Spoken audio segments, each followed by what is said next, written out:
మకరం వారి గనక చూసుకున్నట్లయితే మీకు మీ యొక్క రాస్యాధిపతి 3వ స్థానంలో ఉన్నాడు శని, ధనస్థానంలో రాహువు, పంచమంలో కుజుడు, మరియు అదేవిధంగా సప్తమంలో ఉండేటువంటి బుధుడు, గురువు, శుక్రుడు కలిసి ఉంటున్నారు 5వ తేదీ వరకు. దాని తర్వాత బుధుడు 6వ స్థానంలోకి వెళ్ళిపోవడం, శుక్రుడు అష్టమంలోకి వెళ్ళడం, గురువుని 17వ తేదీ వచ్చి రవి వచ్చి కలుస్తాడు.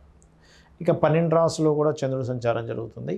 ఈ యొక్క గ్రహస్థితిని అనుసరించి మీకు ఎలా ఉండబోతుంది, ఏ దేవత ఆరాధన చేయాలి, ఎటువంటి విషయాల పట్ల మీరు జాగ్రత్తగా ఉండాలనేటువంటి అంశాలు చెప్తుంది నేనైనప్పటికీ చెప్పిస్తుంది సాక్షాత్ లలిత అమ్మవారిగా భావిస్తూ ఆ లలితాంబిక అమ్మవారి యొక్క అనుగ్రహం మీకు పరిపూర్ణంగా కలగాలని మనస్ఫూర్తి కోరుకుంటూ, ఇక్కడ 3వ స్థానంలో ఎప్పుడైతే శని ఉన్నాడో, గురువు యొక్క దృష్టి ఉందో, సంకల్ప బలం అనేటువంటిది పెరుగుతుంది, గుర్తుపెట్టుకోండి.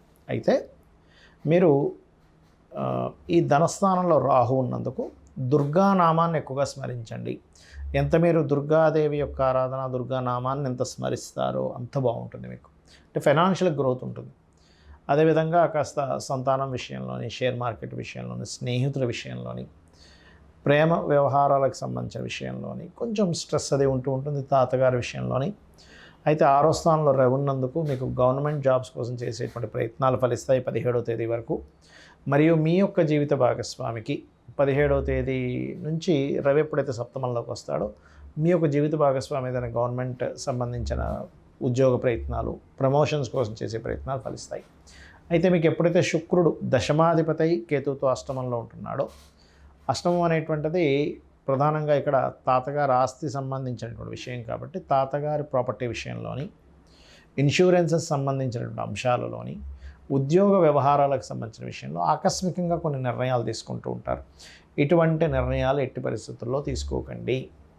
అలాగే శుక్రవారాలు, ఆదివారాలు, మంగళవారాలు ముఖ్యంగా ఈ షేర్ మార్కెట్ విషయంలో కానివ్వండి, మరియు ఈ తాతగారి ఆస్తి సంబంధించిన నిర్ణయాల్లో కానివ్వండి, ఉద్యోగ సంబంధించినటువంటి అంటే తొందరపాటు నిర్ణయాలతో మానేయడం లాంటివి చేయకండి దయచేసి. ఇక మీరు నిత్యము చేయవలసినటువంటి దేవతారాధన లక్ష్మీ నరసింహస్వామి యొక్క కరావలంబ స్తోత్ర పఠనము, మరియు సుబ్రహ్మణ్యేశ్వర స్వామి యొక్క ఆరాధన, లలితా సహస్రనామాల యొక్క శ్రవణము లేదా పఠనం చేయడం ద్వారా అనవసరమైన గొడవలు, ఎందుకంటే పంచమంలో కూర్చున్నప్పుడు ఏమవుతుందంటే స్నేహితులు శత్రువులు అవుతూ ఉంటారు. చూడడానికి స్నేహితులే కానీ శత్రుత్వాలు పెరుగుతూ ఉంటాయి. కాబట్టి ఈ యొక్క విషయంలో జాగ్రత్తగా ఉండండి, అన్ని విధాలు బాగుంటుంది. జ్యోతిష్శాస్త్రంలో గ్రహాలు, ఒక్కొక్క గ్రహానికి ఒక్కొక్క పోర్ట్ఫోలియో ఉంటుంది, ఒక్కొక్క తత్వం ఉంటుంది. మీ లగ్నం నుంచి గ్రహాలు 9 గ్రహాలు 12 రాసుల్లో ఒక్కొక్క భావాధిపతి ఎక్కడున్నాడు దానికి సంబంధించిన అనాలిసిస్ అనేది ఉంటుంది. అంటే మీరు ఉదాహరణకి ఎంతో కష్టపడుతున్నామండి, అసలు డబ్బులు రావట్లేదు, ఏంటో అర్థం కావట్లేదు, ఏమిటో అర్థం కావట్లేదు అని సతమతం అవుతుంటారు. మీరు ఉండవలసినటువంటి మీ జాతక చక్రంలో ఏదైతే వేటి మూలంగా ధనయోగం ఉందో ఆ యొక్క ధనయోగ సంబంధించిన ప్రయత్నం చేయకుండా మీరు ఇంకో ఎన్ని మార్గాల్లో ప్రయత్నం చేసినా ఉండదు. ఎందుకంటే ఉదాహరణకి తూర్పుకు వెళ్తే పలానా దేశం వస్తుంది, లేదా పలానా ప్లేస్లోకి వెళ్తాము. తూర్పు వదిలిపెట్టేసి తూర్పు అనే వైపే వెళ్లకుండా మీరు పడమర వైపు ప్రయాణం చేస్తున్నారు. ఎలా వస్తుంది ఆ ప్రదేశం, ఎలా అయితే చేరుకోలేరో అదేవిధంగా జన్మజాతకంలో మీకు ధనాన్ని ఇచ్చే గ్రహం ఏదో పట్టుకోగలగాలి. ఏ మార్గంలో ధనం ఉంది, మిమ్మల్ని మీరు ప్రమోట్ చేసుకోవడం ద్వారా, ఇప్పుడు సినిమా యాక్టర్స్ ఉంటారు, మిమ్మల్ని మీరు ప్రమోట్ చేసుకోవడం ద్వారా ధనయోగం అన్నమాట అది. అలా కాకుండా కొంతమంది చిట్ ఫండ్స్ నడుపుతూ ఉంటారు, లేదా కుటుంబ సభ్యులు అందరూ కలిసి చేసేటువంటి పనులు కొన్ని ఉంటాయి. అందరూ కుటుంబ సభ్యులే అందులో పార్ట్నర్స్ అవుతూ ఉంటారు. ఆ రకంగా ఉందా? లేకపోతే ఫుడ్ రిలేటెడ్, అంటే చంద్రుడు ఇస్తున్నాడు మీకు ధనయోగాన్ని, అప్పుడు ఫుడ్, చంద్రుడు శుక్రుడు కలిసి వస్తున్నారు, అప్పుడు ట్రాన్స్పోర్టేషన్, అంటే ఒక క్యాబ్ నడుపుతున్నామా, లేకపోతే 4 కార్లు కొనుక్కొని ట్రావెలింగ్కి పెట్టామా, లేకపోతే ఒక బస్సు పెట్టామా. ఆ బస్సులో కూడా కొంతమంది ఏంటి, మేము పర్టికులర్గా ఈ పుణ్యక్షేత్రాలకు అది బస్సు పెడుతుంటామండి అంటారు. అలాంటి వారికి శుక్రుడు, గురువు, కేతు కనెక్టివిటీస్ కూడా ఉంటాయి. అంటే ఇక్కడ ఏంటి, ఒక్కొక్క గ్రహానికి ఒక్కొక్క కారకత్వం ఉంది. ఆ కారకత్వం బట్టి మీకు ధనాన్ని ఇస్తుంది.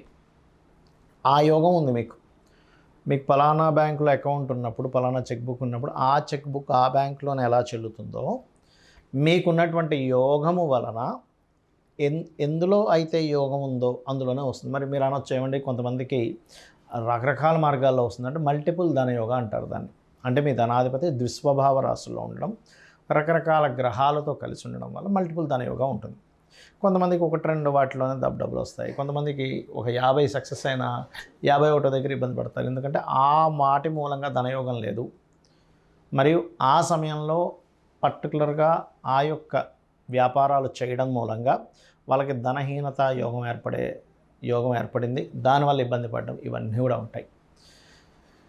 ఇక ఇక్కడ గమనించుకున్నట్లయితే ఈ గ్రహాల యొక్క స్థితిగతులు ఏవైతే ఉన్నాయో, ఈ గ్రహ స్థితిగతులు పర్టికులర్గా గమనించుకున్నట్లయితే ఇక్కడ మీరు ఏదైతే ఉంటారో అంటే మీ మీ కాంబినేషన్స్ అంటే చూడండి, ఒక్కోసారి మనకి పలానా పని చేయాలి, పలానా సంబంధంగా ఇలా అవుతుంది అన్నప్పుడు మీరు అర్థం చేసుకోవాల్సింది ఏంటంటే గ్రహాలు ఇక్కడ 3 రకాలుగా విడిపోతాయి గ్రహాలు ఇప్పుడు కూడా. ఎలా అంటే మీకు ఈ యొక్క ఆలోచన వచ్చింది, పలానా బిజినెస్లోకి వెళ్ళాలి, లేకపోతే పలానా ప్రాజెక్ట్ చేయాలి ఏదైనా. ఆ ఆలోచన మీకు నష్టపరచడానికి వచ్చిందా, లాభం కలగడానికి వచ్చిందా అనేది చాలా స్పష్టంగా జ్యోతిష్ శాస్త్రంలో ఆ గ్రహం చెప్తుంది చాలా స్పష్టంగా. అంటే చిన్న ఎగ్జాంపుల్ చెప్తా చూడండి.